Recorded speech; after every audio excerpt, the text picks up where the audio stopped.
Now that school is finally back in session, students are beginning the second semester of classes. And for many, that means new teachers, new classes, and expectations. So here to share ways you can support your child at the start of this second semester, we have Dr. Ashley Stevens from Cabell County Schools. Good to see you. Good to see you. Yeah, so they are finally back after all this crazy weather. So how does this new semester, on all these new changes, impact the students? So for some students, not at all. It's okay. a new grading period for everyone, so fresh start and that sort of thing. But for our elementary and some of our middle school students, it's kind of rinse and repeat. They have the same schedule, the same teachers, those types of things.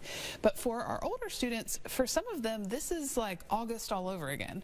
They have a different schedule, different teachers, different classes, different expectations.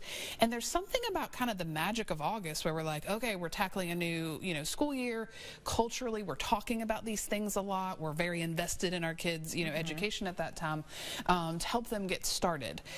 But at this time, if we don't know that this is happening, we could miss it, and they need just as much help. Oh yeah. So what are some things that families can do to offer that support and help them?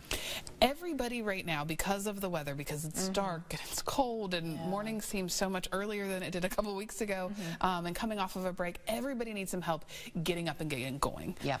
So whether it's a kind word or a few extra words after the kind word or whatever it takes to get them up and on the bus or to school on time, we could all use some assistance in that right now. I think everybody would take a few snow days if we could get them, just because it's gross to get out there. It really is. So getting them some kind of incentive or a special treat or a breakfast or that makes sense, something to make it a little bit more desirable, because it is not desirable to get out right now. It is not at all, no matter how old you are. Now for students who have some new classes, what do you suggest? I need you to go to your August mindset. So look at their class list and see what's changed. There may be teachers you need to get to know.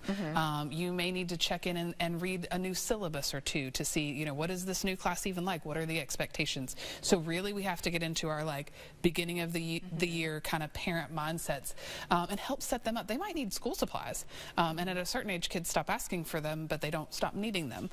So help them set up just like you would at the beginning of the school year with the resources and kind of the intentionality that they need. Bother them about how are you getting along in this class? What do you think of your new teacher? Who are you sitting with? What are you learning?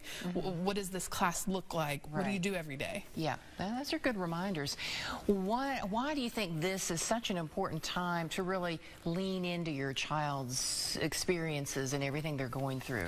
We assume at this point that they know what they're doing. And so we're kind of on autopilot. And they do know what they're doing. But this is also the time of year where it's easy to kind of let things go a little bit or be a little bit more lax. And we, as adults, we have different seasons where we're more dedicated and focused.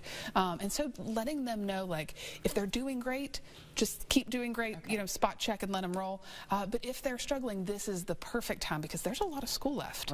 And so if they're behind now, especially at the beginning of a semester, we really need to know so that we can, help them call a teacher or get a resource or find out about tutoring or whatever they need to set them up for success for this semester. Yeah, because now is when you can make some of those changes at the end of the school year. Too late. You really can't. If you don't figure it out till March, there's only so much mathematically that can be done to fix these things. So they need that attention and that help right now. Yeah. So any final reminders? What are some important things to consider and ways we can help them at this point? Grades are coming home soon. So that will be a great physical reminder of this is where you are, this is how you're doing. But I always encourage families to check out their kids' Schoology if you're in Cabell or whatever your learning management system is.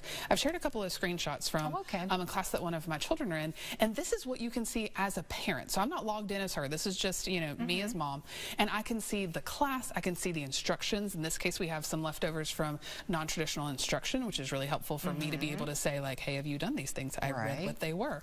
And you can see kind of the organizational structure within all of those folders. They're just kind of like a physical folder. There you can find extra resources, you can find videos or assignments.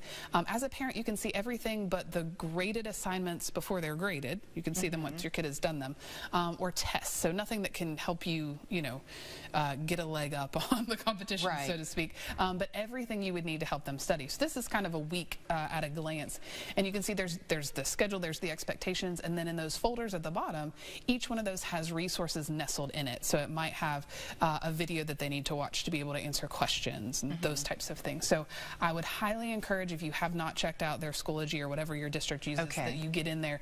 You can also see the grades in the same kind of way. So the second that it's been graded, I can see it. You can see it. You don't have to wait until report cards. So there shouldn't be any surprises. There shouldn't be any, oh my gosh, I wish I would have known so that I could help you. Right.